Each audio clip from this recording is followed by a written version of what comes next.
Good morning, everyone, and welcome. I'm Patrick Woody, President of the North Carolina Rural Center. And I'm Randy Bynum Dawson, Director of Advocacy at the North Carolina Rural Center. It is with great pleasure that we welcome you to the third session in our five-part series, Rural Talk, an advocacy speaker series. Today's one-hour panel discussion will highlight the challenges, opportunities, policy levers, and local innovations surrounding rural health. Now, before we hand the program over to our moderator for today, I'll take just a moment to review a few housekeeping items. Please note that all participants are muted. We do, however, want to give you the opportunity to engage with our expert panelists. You can do so via the Zoom Q&A feature. If you're using the call-in option, you can email your questions to events@ncruralcenter.org. Also, for your information, today's webinar will be recorded and made available on our website in the next couple of days. We're so very thankful to our amazing sponsors who continue to have great faith in the work we're doing and great faith in rural North Carolina.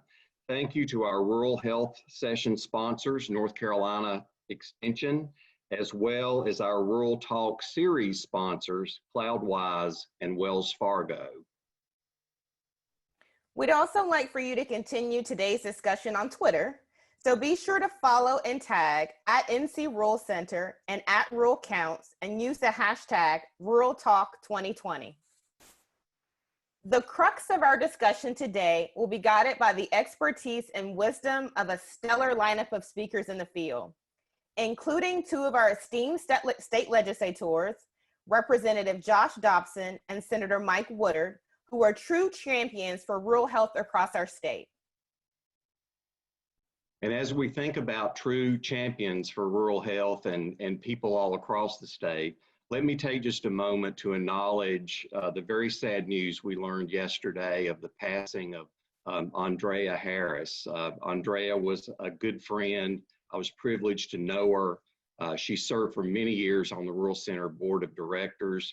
She touched countless lives across this state, many people who may never know her name, but I really felt like we needed to acknowledge her great contribution to this state as we begin today's session.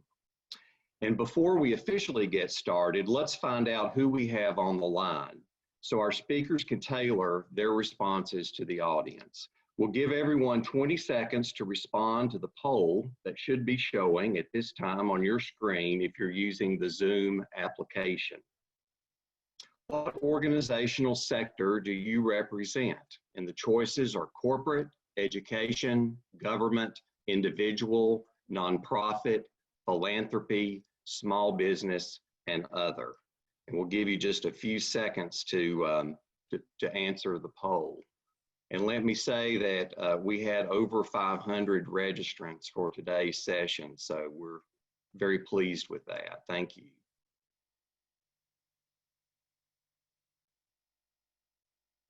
So it looks like our nonprofit sector is leading the way with 36% of attendees, government 20%, education 18%, corporate 6%, philanthropy 3%, small business 6%, and other 7%. And 4% identifying themselves as individuals. So thank you very much. We appreciate your attendance. That gives everyone and all of our speakers a sense of who is on the line. And so now, without further ado, I'll hand the virtual mic over to our moderator and one of my favorite people and one of our Rural Center board members, Alice Chenal. Thank you, Patrick. Hello, everyone. Health is everybody's business. In healthcare, we know that drivers of health and healthcare is mainly influenced by social, economic conditions, as well as policies. And this is impacted by individuals and groups differently. According to the World Health Organization, a well-functioning healthcare system requires a financing mechanism, a well-trained and adequately paid workforce, reliable information to which to base decisions and policies, and well-maintained facilities to deliver the care, and last but not least, technologies. The COVID-19 pandemic magnifies the critical issues we face and the need for accessible health care for all North Carolinians. Low-income residents and communities of color. I'm so excited to be joined today by Dr. Laura Gerald, who is the president of Kate B. Reynolds Charitable Trust, Mr. Alan Morgan, who is CEO of National Rural Health Association, and Ms. Allison Owen, the Deputy Director for the North Carolina Office of Rural Health. So Allison, what would you say are the major healthcare challenges as well as opportunities that we're facing today in North Carolina? Good morning, everybody. Well, I would say that COVID-19 has certainly taken our existing healthcare challenges in rural North Carolina and exacerbated them. We've always had provider issues with the maldistribution in our rural and underserved parts of the state, and COVID-19 has certainly shone a light on the struggles there. I want to share with you guys a survey response that our North Carolina Academy of Family Physicians and North Carolina Pediatric Society conducted among pediatricians and primary care providers across the state. And they learned that there's an ongoing need for adequate personal protective equipment, or PPE, but also 87% of those surveyed, and there were about 500 in the survey, 87% expressed significant or extreme financial distress. 10% are considering closing or selling. In our rural areas, that percentage is higher. It's about 13% of those who responded. So that remains concerning for us. The social factors that we struggle with that, of course, influence our health have been exacerbated by COVID-19. Access to healthy food is a huge challenge. Access to transportation has certainly been affected. Safe and affordable housing, you've heard a lot about congregate settings, and that hits home with us, not only with nursing homes, but also our farm worker health population that helps provide a lot of our agricultural products across the state to help feed our citizens. And then, of course, interpersonal violence is a growing concern, exacerbated by COVID, because with stay-at-home orders, it's often difficult for people to get away from situations that are really concerning and for their safety. Other factors that have been exacerbated in our rural health are a lack of availability of broadband and reliable internet service. Whereas we might have had employment challenges, now a lot of us are seeing unemployment as a huge situation. I was on a call yesterday and heard from state budget that as of May 18, about 900 new uninsured claims have been filed with the state. So if you think about our uninsured population before COVID, that was a little over 1 million. So now we've nearly doubled the number of folks who heretofore had insurance and now likely do not, but their health situations remain. So I don't want to sound all doom and doom, because it's really not. There have been some silver linings. One of the things that's been very positive is we in North Carolina really are the envy of other states with support that we get from our General Assembly. Our office in particular gets funding to address the provider shortfall through incentive payments and high need service bonuses. We also get a considerable amount of money for our uninsured population. And as you all know, a couple of weeks ago, the General Assembly and the governor passed a bill to specifically address COVID-related items, and we're excited to be working across divisions and departments to see how we can further that money. Another thing that I think I'm really proud of in North Carolina is the partnership that we have with our healthcare providers.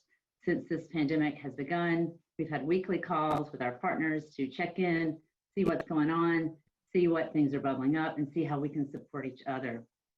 Another thing that's been a bit of a silver lining and certainly unexpected 3 months ago is the uptake in telehealth. We have been able to make strides there that we could not have imagined back in January. So I'm concerned, of course, with the ongoing challenges, but I am encouraged by some of the support we've gotten with our General Assembly and being able to work across our partners to further explore how we can improve health amidst this crisis. Thank you. Thank you for sharing the silver linings as well. Dr. Gerald, considering some of the challenges and opportunities mentioned by Allison, what do you think are some of the main conditions that are greater for rural community and institutions more specifically, like hospitals, health centers, as well as health departments?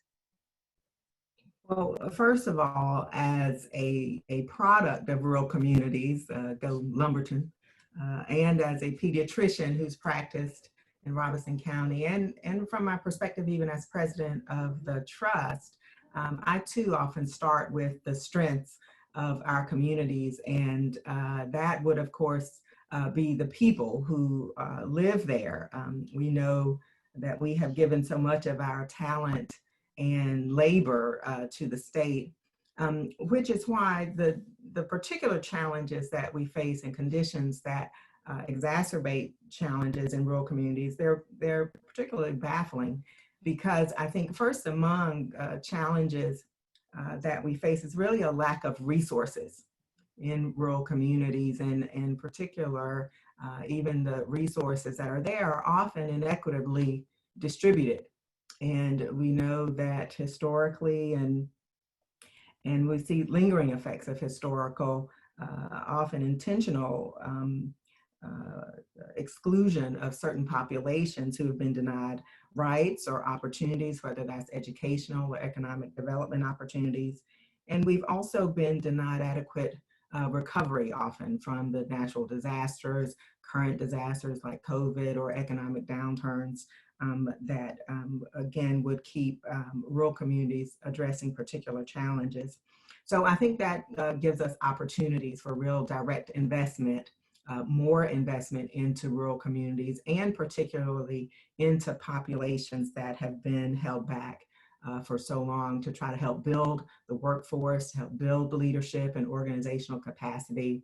And that's why at the Trust, even though nationally very few philanthropic dollars are directed toward rural communities, for us, the majority of our funds, particularly on the health side, go into rural communities, particularly through our Healthy Places initiative. And so we are focused on funding nonprofits. I know there are a lot in the audience who are part of that community. We're investing directly in nonprofits in rural areas who are building capacity, especially in marginalized communities, in communities of color, in low-income communities. And we're helping folks to build their own agency in addressing health challenges. And so if we think of the health challenges that we're facing, again, we're particularly focused at the Trust on access to care and health outcomes. And in rural communities, we know, again, there's a disproportionate lack of insurance, access to insurance, which makes it hard to access a usual source of care. And we know that in rural communities, there are health disparities and a lot of burden of disparities in communities that would result in very poor health outcomes. And so, again, there's an opportunity there for statewide policy change. And so there are policies that are available to us that, if enacted, could directly impact and even disproportionately impact rural communities in a positive way. And so we're very focused on that statewide policy change as well. Awesome. Thank you. Thank you. So Alan, Allison's laid out a lot of the social determinants of health. Dr. Gerald came and really drilled down on the impact aligned with healthcare clinical organizations. So the state of North Carolina is slated to receive millions of dollars or to receive millions in aid through COVID federal stimulus package, most of us know as CARES Act, to address those healthcare needs. Would you talk about or share with us what you think greater access looks like in the midst of the pandemic when using these funds?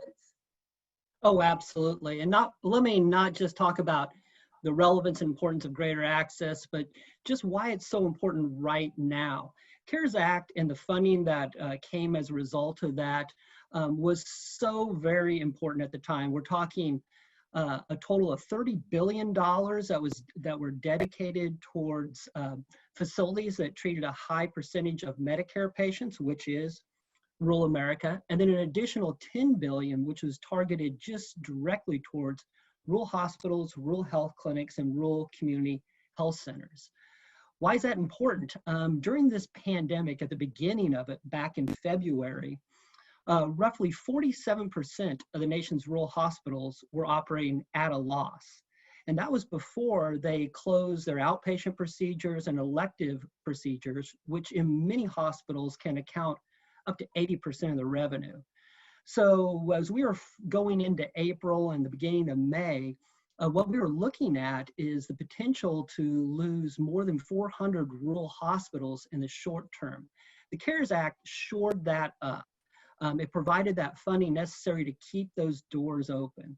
And so it's a good story. I can't believe I'm saying that, but it's a good story that we only had 12 rural hospitals closed this spring, 4 in April. It could have been much more dire than that. So that CARES funding provided that hopeful transition for these rural hospitals, as now, hopefully, they're able to prudently reopen their elective procedures and their outpatient services. And so in a best case scenario, we have a transition back to normal procedures. But let me do a hard stop right there, because on the national media, you're hearing about how in urban areas, the cases are declining. I just want to make a point that in rural America, according to the University of Iowa, 45% of the nation's rural counties have actually seen a 14-day increase in COVID-19 patients. Even just to cite one county in North Carolina as an example, Montgomery County saw a 14% increase in COVID-19 patients within the last 24 hours. So I think there's a real concern right now that while in urban America, we're starting to see this downward trend, we're still going to see these surge clusters in rural counties across the U.S. And so we have to have that access available. And it's important to note also, there are characteristics of rural counties that are going to see these surges. Counties that are located where there are prisons, where there are meat processing plants, rural that have interstate highways that go adjacent through it as well too, with large truck plazas. I think really anytime you're bringing in outside populations into the community and having that high interaction, which certainly accounts for a lot of North Carolina counties when you look at that. So CARES Act was huge, it was substantial. The real question is now, is that going to provide us that glide path and that ability to keep these doors open as we go through the remainder of 2020? And that's the great unknown at this point. Wow. Thanks, Alan. I want to now turn it to Dr. Gerald and ask her, what do you think 3 or 4 policy strategies, I'm going to use your term, Alan, to give us a glide path, that is, to sustain some of this effort or strides that we've been able to make? Well, again, in this, COVID health crisis, this national pandemic, I think some of the urgency around state policy change that could be helpful in this glide path, again, is greater now than ever. I mean, if we in a pandemic cannot extend access to healthcare to those who need it, we all are less safe as a result of that. And so, again, for a lot of the reasons that Alan described, our rural communities are really an epicenter of perhaps this next wave of health concern. And so, again, the urgency around access to care and closing the insurance coverage gap is really quite high, because, again, we need for people to be able to access health care and to have a usual source of care where they can seek advice about what to do about their health conditions. And we know that having insurance is the key to accessing that health care. It's good for people who need health services, and it's good for hospitals and healthcare delivery systems to be able to see people who are covered for the health concerns that they're having to treat, which are not just confined to COVID. People have multiple health conditions that people are needing to treat. So there's a real urgency around Medicaid expansion. I think we still and should extend that insurance to folks. Before COVID, that would have cut our insurance rates in half, but uninsurance rates in half. But now we know that a lot of people with the economic downturn have been disconnected from their employer-based insurance. So it's also important on a state policy perspective to see that people can fully participate in Affordable Care Act insurance enrollment options. And so we need to, make sure we're doing all we can from a policy and resource perspective to support that.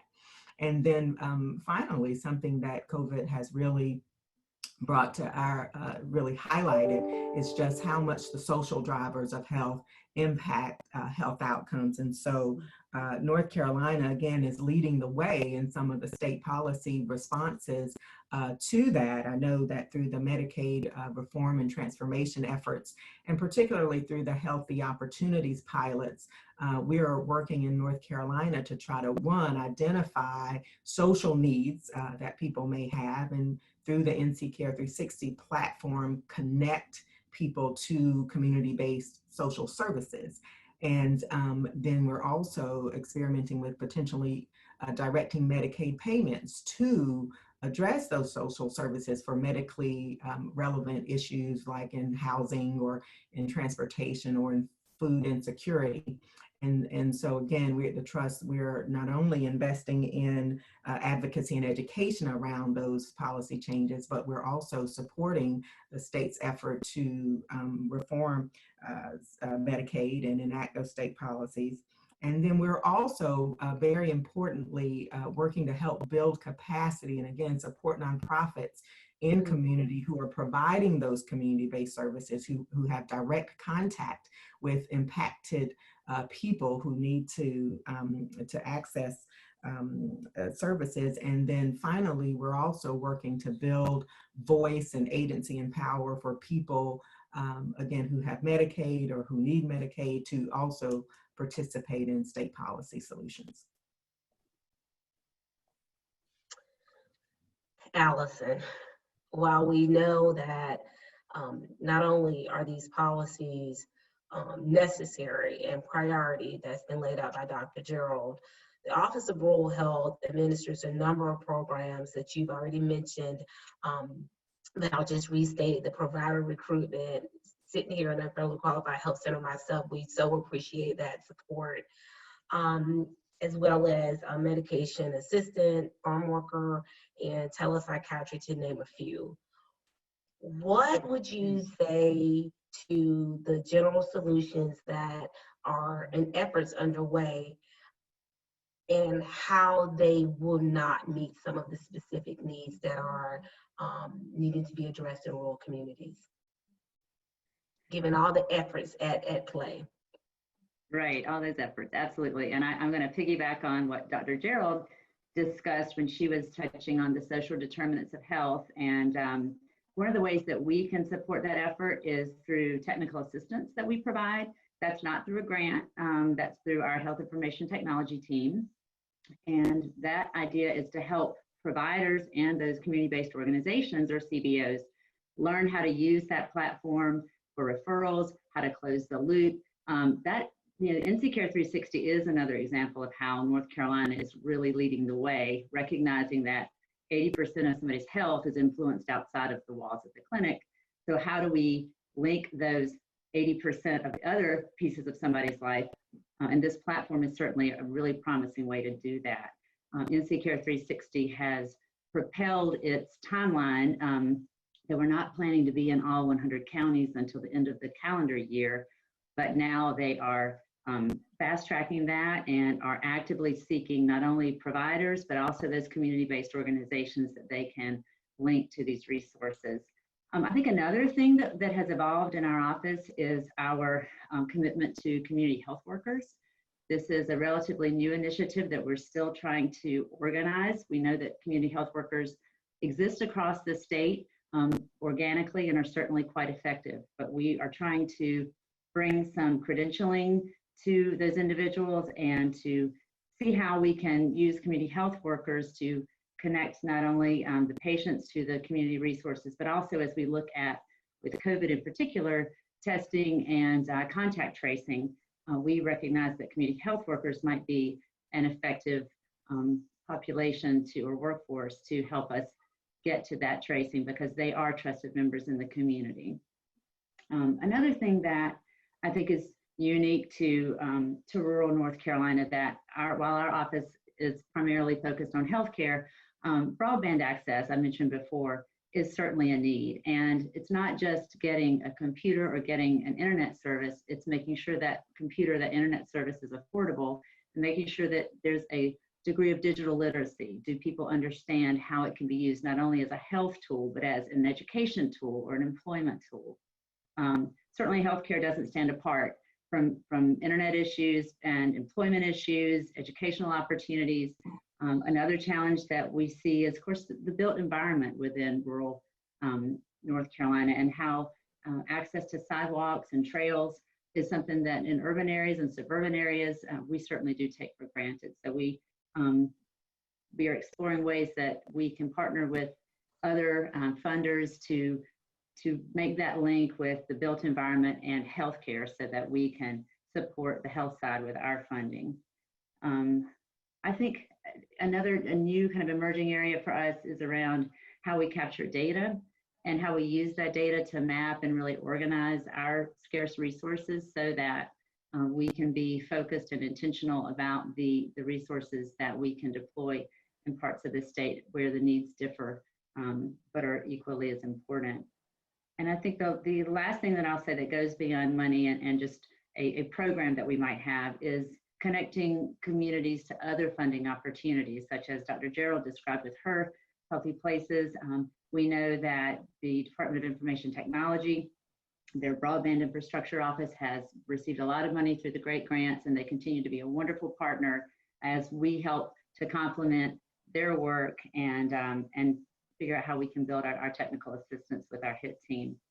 We've been working really closely with the area health education centers across North Carolina. Many webinars. I'm sure you all have been part of those. They happen multiple times a day, every week, with a lot of focus around telehealth, Medicaid, and loosening some of those billing codes so that we can maximize the continuity of care for our rural residents. Awesome. I'm sure I've forgotten. It's like when you go to thank somebody, you always forget some people, but those are the things that come to mind when I think about some overarching issues and how we're trying to address them. Awesome. I'm actually feeling very hopeful right now, just remembering all the things that were preparing us and we didn't know what we were preparing for. Every domain I've ever worked in, Alan, I have, when looking and reaching out to people around the country, they've always looked in North Carolina for things that we're doing uniquely. And your organization, the National Rural Health Association, has an impressive advocacy track record in Capitol Hill, not Chapel Hill, on Capitol Hill, and a massive network of rural health associations across the country. Can you share with us what other states are doing and how that may be applicable to North Carolina? Yeah, thanks for mentioning that. We actually have 43 state rural health associations across the U.S. And for us, right off the bat at the beginning of this, we were able to reach out to them because, and this is such a great takeaway, not just for the current pandemic, but public perception drives public policy.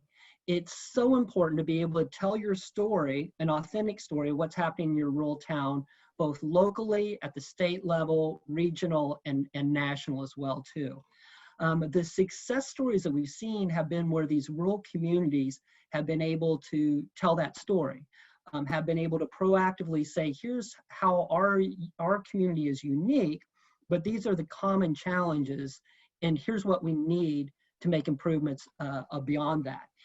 And I got to tell you, some things that have just been so fantastic to see on a national, local level, the adoption, rapid expansion of telehealth and utilization of that, the recognition that some communities and some individuals don't have smartphones, and the need to just have an old-fashioned phone and be able to talk with a healthcare practitioner over the phone, and the regulatory changes that now have allowed that to transpire.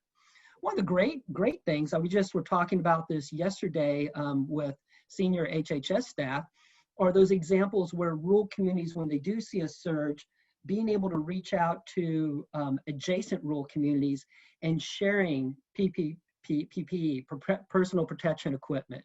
That type of collaboration, that's what rural is all about. You don't necessarily always see that in an urban context, but you do in a rural. And I want to go back to what I first said about that telling an authentic story. We reached out to state rural health associations and said, tell us your local practitioner that's doing something successful and what are the challenges and who are facing surges right now.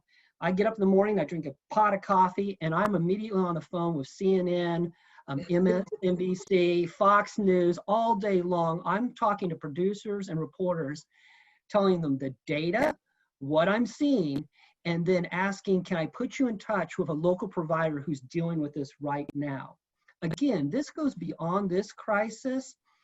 If you want to affect policy and improve the situation in your community, you've got to be able to tell your story, tell it effectively, and what it means to your local population.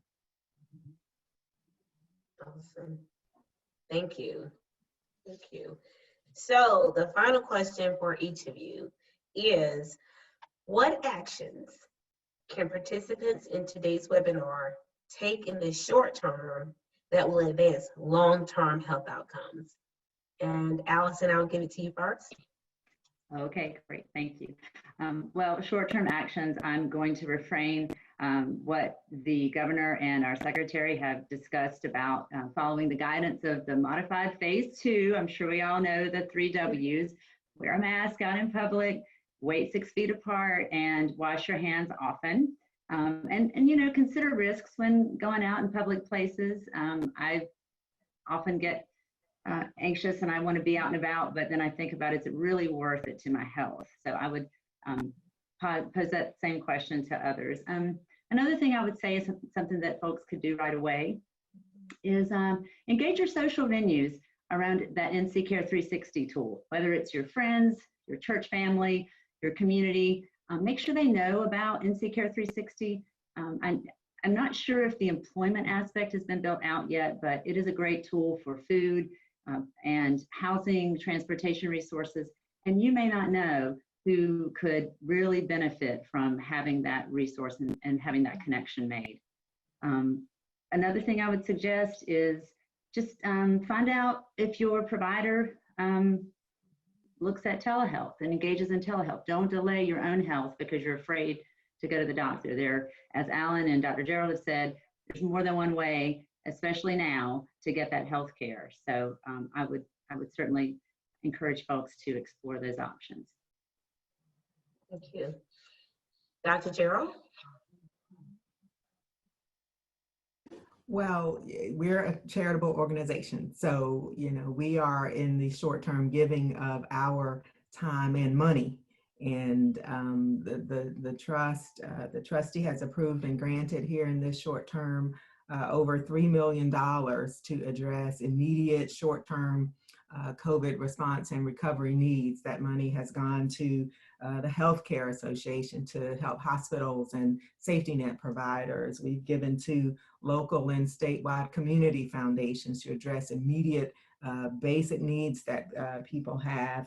We've given to local public health departments so that we can engage in testing and tracing and reopening efforts. And we've given to grassroots organizations, again, that are directly working with impacted, very distressed people here in this short term. And I certainly encourage all others to, you know, this is a time when we need to be charitable and we need to give of ourselves and share what we have with those who need it.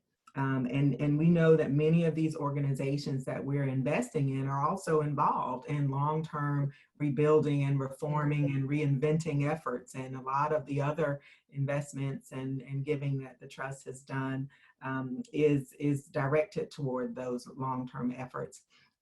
But finally, I will say that we know for all of the charitableness that we're engaged in, charity is not enough. And we should not do with charity what is more effectively and efficiently done with state policy. And so I would also ask people to continue to be engaged and advocating and telling their stories, as Alan said, to try to affect change on a policy level. Thank you. Alan? Yeah, thank you. It's important for all of us just to keep reminding ourselves that rural healthcare, our healthcare system in our small communities we were designed for basic primary care, general surgery, primary care, general surgery, and we do that very effectively. We were not designed for a global pandemic surge situation. And yet in these small communities all across North Carolina, you've got just clustered small towns with limited healthcare capacity, but an elderly population with high health needs, multiple chronic health issues. You've got that population across North Carolina in these 1 to 3, 4 stoplight towns that are most at risk for COVID-19. I think just communicating that within your community and to policymakers that these small towns are not designed for this going ahead. And as such, I just want to go back to what you've heard from the prior speakers on this. Stay vigilant and not really pay attention so much to what you're hearing that's happening in the large urban areas, but really what is the potential in your town in the short term. Time to be vigilant, a time to share an authentic story going ahead, and to make sure that we support our local healthcare access points to maintain those throughout this crisis. Thank you, Alan. Thank you. I think this is an interesting juncture to be able to say that it's not a one size fits all for sure. I want to thank you, Dr. Gerald, and the board for your support. And I also hear you loudly and clearly that it's not charity alone that will get us there, that we need policy. And Allison, I'm also echoing that we should be good stewards and leveraging what not only the Office of Rural Health, but our state is doing and country to move us forward and be winners in all sectors, as well as more specifically in the rural communities where we experience the disparities. Thank you all, and I'm going to now shift gears, and I'm going to ask Senator Mike Warder, District 22, representing Durham, Granville, and Person counties. Thank you for being here with us, and I'm turning it over to you, sir.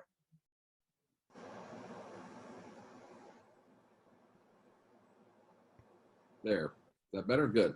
Mm-hmm. Thank you, Alice, and good morning to everyone. I just wanted to take a minute and thank Patrick, Brandy, and the team at the Rural Center for these whole series of rural talks, and then certainly this is one of the most important issues our rural communities face today with healthcare. Thanks to our panelists, a great group of leaders who preceded us here. I thank them for their ongoing leadership and partnership in supporting healthy North Carolina, particularly in our rural communities.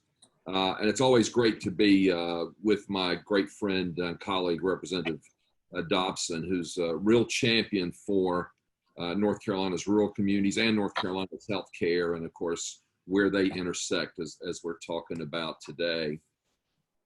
I think I'm struck by how much the COVID pandemic of these recent months has really shined a very bright light on our healthcare system, especially its shortcomings. We heard our panel talk about some of those disparities in healthcare between various groups of people, social determinants of healthcare, the coverage gap, which is something we work so hard to address here in the General Assembly. Healthy food, especially for our school students, and thank goodness our public schools all around the state have stepped up and continue to provide good meals for our kids. Whole person and behavioral health care is so important now, whether you have COVID in your family or not. The demographics of our rural communities, they're aging, they're much different than our urban centers as well. For me, I think one of the important things is what lessons will we learn as we come through this pandemic, and it's important for us not to forget all of these things that we've learned and dealt with in rural health care during this pandemic crisis. and I mentioned those. We need to continue to address social determinants and disparities and demographics and whole person care and all of those things. We can't forget that as things improve. So let's make sure we do that. Let me say thank you to the folks who are here on the call today, our rural hospitals, all of our rural healthcare providers, our community health centers who are here. You guys are on the front line.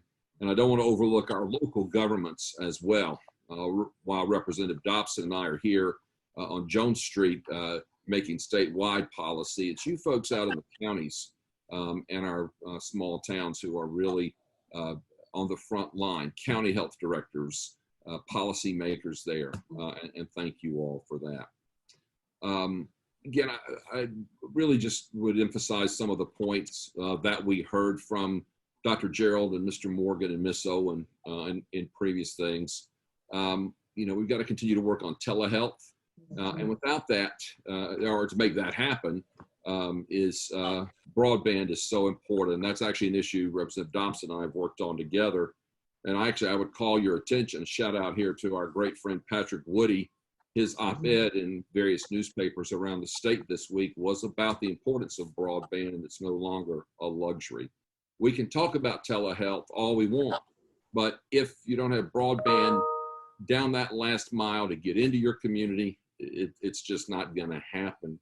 And we have to continue to push our insurers to make sure that they're fully reimbursing telehealth services. Mr. Morgan talked about the business of healthcare and the struggle that our small hospitals and our small medical practices. I got an email today from a pediatrician in one of the rural counties I represent, sharing with me some of the struggles he's had as a businessman. It's still a business. The economics of healthcare is critical, and he is struggling mightily as a business person to keep his practice open during these times as well. I think I'm slipping up on my 5 minutes, and I certainly don't want to take any time away from Representative Dobson, but I hope you all will continue to stay in touch with those of us here at the General Assembly who are your healthcare champions. Let us continue to push and fight for these. Mr. Morgan made a great point, and I don't want to forget this. I say this to healthcare providers all the time. The best thing healthcare providers can do is tell your story. When this all clears up, make sure that your elected officials, legislators, county commissioners, city council people come into your clinics and your hospitals and understand what is happening in rural healthcare. We love it when you come visit us in Raleigh and sit in our nice fancy legislative offices, but there's nothing that replaces us walking through your clinics, your labs, your patient care facilities to see what the real what's really on the ground in these communities. I'll stop there and pass it back to you, Alice. Thank you. Thank you, Senator Woodard. All right, Representative Josh Dotson, District 85, Avery, McDowell, and Mitchell counties. Take it away. Thank you so much, Alice. I want to say first thank you to Senator Woodard. We've been on a few panels together over the last several years, and he puts his district and the needs of rural healthcare above anything, or rural areas of our state above anything else. So it's always an honor to be with him. Also want to thank the Rural Center for the work that you all have done in the time that I have remaining, I guess 7 or 8 months now in the General Assembly. One of the things I'm most proud of in the 8 years that I've been there is the work that we've done together. So it's always an honor to be with you, and I'm grateful for the work that you all have continued to do. So it's definitely an honor to be with you. I want to talk specifically about 2 bills and then maybe list some of the concerns that I have going forward, some of the things that are still left on the table. The first bill is House Bill 185 that's still in play. It's the SAVE Act, or the APRN Act, that would lift restrictions on nurse anestheticists, nurse practitioners, certified nurse midwives, lift the supervision requirements that are currently on them, so they can go into underserved rural areas of our state to provide healthcare services where they're not currently being provided. That's a bill that I've worked on for a while. We've not been able to get it across the finish line, but we do have broad bipartisan support from the General Assembly and also from interest groups. AARP and I think also Civitas is in favor of this bill. So it's a bipartisan approach to get more providers in rural areas of our state. And again, in the time that I have remaining in the General Assembly, I'll be working on that bill. The second one is a bigger one that's got a lot of press, is House Bill 655, what I still refer to as Carolina Cares. I believe it's a common sense way to close the coverage gap in North Carolina. Despite the rhetoric, this bill does require no state dollars and will provide up to 500,000 people in North Carolina with health care coverage. I don't want to get political. I'll just say this. I think most people in North Carolina are hungry for a kind of politics that brings people together and tries to solve problems. And I think this bill does just that. So I would encourage your listeners to look at House Bill 655 that would provide health care coverage, close that coverage gap, but do it in a way that requires a work requirement and premiums. So it's just transactional. It's saying we're going to help you get coverage, but there's expectations from you as well. This bill also has broad bipartisan support. So I would encourage you to look at that. Representative Lambeth has done a great job on this bill, and I'm proud to be a second primary sponsor with him. Some things that concern me going forward, I just wanted to touch on those two bills, but if I had to say some things that keep me up at night or some things that I worry about even now, is behavioral health. Senator Woodard articulated this as well. Substance abuse, the opioid crisis is still real, and it transcends sex, it transcends gender, race, anything, and it's hit our rural areas as hard as our urban areas. So I'm really concerned about the behavioral health, the substance abuse piece, and what we need to do to shore up our LMEs to make sure mental health is being funded as it should be in North Carolina, and in particular, rural North Carolina. Managed care is something that I would also encourage your viewers to look at. We don't know. I don't want to get too much in the weeds of managed care. We are on hold, as most of you probably know right now, with going live with managed care, and certainly COVID-19 has probably delayed this even further, but that is something that is going to be coming in North Carolina. So would encourage you to keep an eye on that. Senator Woodard also talked about, we worked on this together, telehealth and broadband. And this is one that I take personal. And I'll tell you why. The high school that I went to, Avery County High School, 1 out of every 2 students in that high school does not have access to high-speed internet. And that's just unacceptable for me. We've talked a lot about online high schools and figuring out new ways to do that. But my thought is, great, let's sign up. But let's make sure we have high-speed internet across this state before we move in that direction. I believe the NC Fiber Act, I won't talk too much about that, but that's a bill that I've sponsored that I think would move us to a better place when it comes to providing broadband in underserved areas. So rural hospitals is another one. I know we need to move on to Q&A. I take it personal when 2 of the hospitals in my district do not have a pregnancy care and delivery unit because of the struggles that they're having. So the plight of rural hospitals, managed care, telehealth and broadband, and behavioral health are some things that really concern me going forward.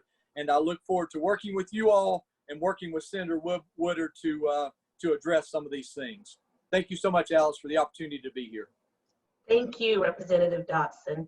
I'm sure there are lots of questions, and we have a little bit of time, so I'll pass it to you, Brandy. Thank you. Thank you, Allison. Thank you to all of you. And now here's the part of the program where everybody gets to take a part, as my pastor would say, but we're not going to take up any tithes. Instead, we're going to allow some of the questions to be responded to.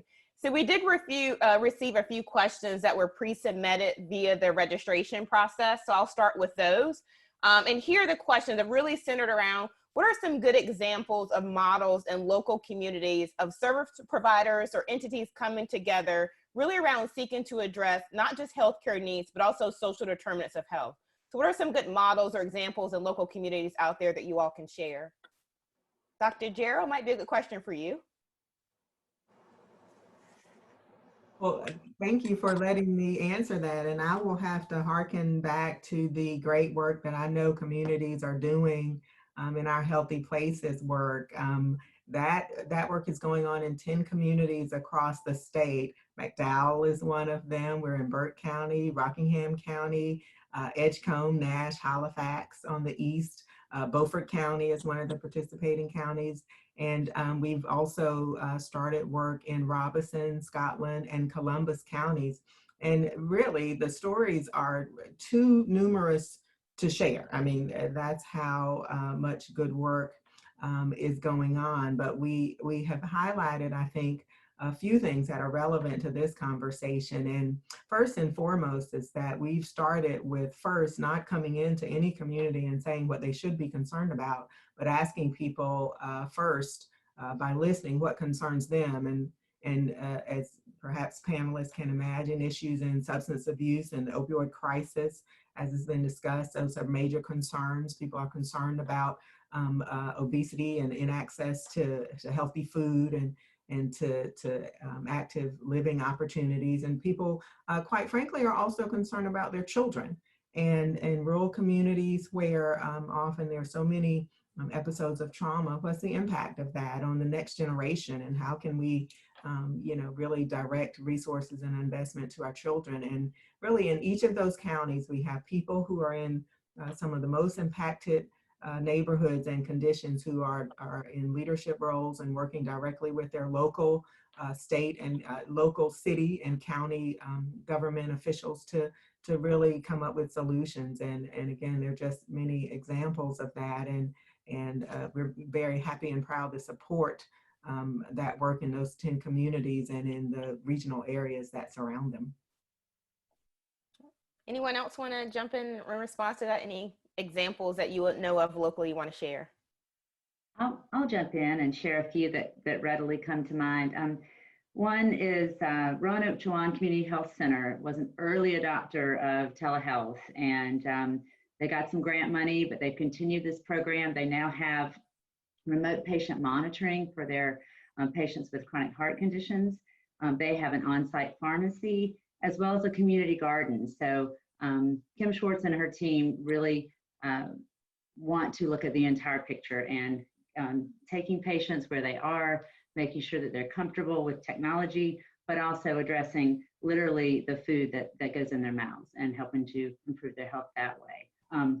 I think of First Health Montgomery that started the Daily Mile program because they wanted to improve not only the physical health of their students, but get them outdoors, get them out in the open air. And so they've had great success with that program. Out in Graham County, there's a community paramedicine program that has helped to link patients who don't have a medical home with a medical home, but also cut down on the overuse of the emergency room for patients who just need some primary care or need some, they're lonely, they need some human interaction. And that was something that came out of this community paramedicine program that we had not expected.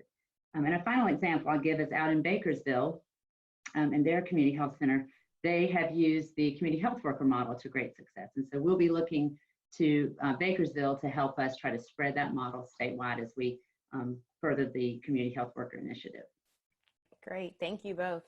Representative Dobson and Senator Woodard, here's a question I believe is clearly directed to you all. Question stems around, what do you think you all are able to do to better incentivize better healthcare in rural areas across the state? So what incentives can be put in place to further incentivize, I would say, providers in rural communities to provide better health? Josh, you want to go first? Sure. One thing that we need to do, our providers are underpaid. They are reimbursed at a level that is not adequate for the services that they provide in underserved and rural areas of our state. Working with the Senate, working with House, and fortunately signed by the governor, we were able to provide rate increases through the COVID-19 package, albeit on a short-term basis. At least it'll help and move the needle in the right direction. So we have to start with that. There are other incentives that need to be done, better care management, better case management, some things But as a legislator, we significantly need to increase provider rates, and that is also true for behavioral health. Some of our providers are really struggling. We had a provision that would work in the mental health realm.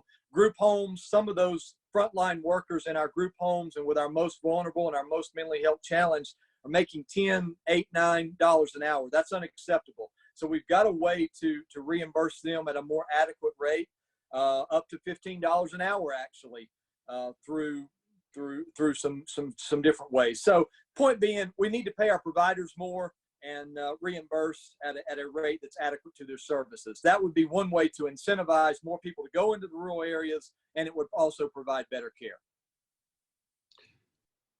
I would add, I think, and I'm glad Josh went first, so I could just say me too, because those were all great examples. Reimbursement rates, we've got to address that. Again, I talked about the economics earlier of running a medical practice, of whether it's a hospital or a doctor's office or any of our healthcare providers. Scope of practice, Josh touched on it a little bit, but I think working on scope of practice is really, really important. Josh mentioned a bill that he's been working on. I've been very actively working on expanding scope of practice for our midwives. If we want prenatal care in North Carolina to be better, then we've got to let our midwives get out there and fully engage in their profession all around the state. I think it may have been Dr. Gerald or Ms. Owen mentioned food deserts earlier. Addressing our food deserts is yet another opportunity, I think. Agriculture is still the #1 industry in this state, and doing a better job of connecting our farmers, who are already obviously in the rural parts of the state, with food deserts in the rural part of the state. It's just a connection. We've never seemed to figure out how our farmers are raising food, and literally right there in the same community, we have food deserts. So that's an area that we can work on. Longer term is training health professionals and encouraging them to go back or to work in our rural communities. And we know the data shows us that when young people grow up in a community, they're the ones more likely to return to that community if there are opportunities for them to practice their profession. So starting early with our young people, that kid in 7th grade who shows an aptitude for science, and encouraging her to consider a medical profession. Not everybody's going to be a doctor, but a nurse or a technician, and making sure we get them on the path and train them in their community, or if we send them off to one of our urban areas, get them to come back home and practice that health profession. Thank you both for that. Alan, there's a question for you. If you could repeat the data that you shared. Oh, absolutely. Well, let me start there. There's 2,000 rural hospitals approximately across the U.S. 47% of them were operating at a loss back in February. On average, they have 1 month's cash on hand. There are 104,000 positive cases of COVID-19 in rural counties across the USA today. And according to data from the CDC, within the last 24 hours, there's been a 14% increase of cases in Montgomery County, North Carolina. That's a lot of data right off the top. I hope I hit one of those numbers you were looking for. Thank you. Thank you for that. And just to be mindful of time, because we are actually at the 12 o'clock hour, I will just quickly close this out. Thanking you all as our moderator, Alice, thank you very much, and our esteemed panelists as well for sharing your expertise and your wisdom. For all you on the line, want you to know that we will follow with you after today to share a survey link. So let us know what your experience of today's discussion, what you thought of it. It's also a chance for you to win a Bluetooth speaker in case you're interested. And also want to use this as a moment to remind you all of our next couple of series of sessions. On May 28th, we'll be talking about rural housing. On June 4th, we'll be talking about water and wastewater infrastructure. So be sure to register for those, and we look forward to seeing you there. Also want to take this moment to remind folks, if you haven't taken the 5 to 7 minutes to complete your census, we're talking about what's important for rural North Carolina. Completing your census is vital to the economic development of rural North Carolina. So please, please, please, if you haven't, please do so and encourage others to do as well. Again, thank you to our panelists. We're very excited to have you all, and thank you for all who have attended for today. We look forward to seeing you again, same time, same place next week. Be well, everyone.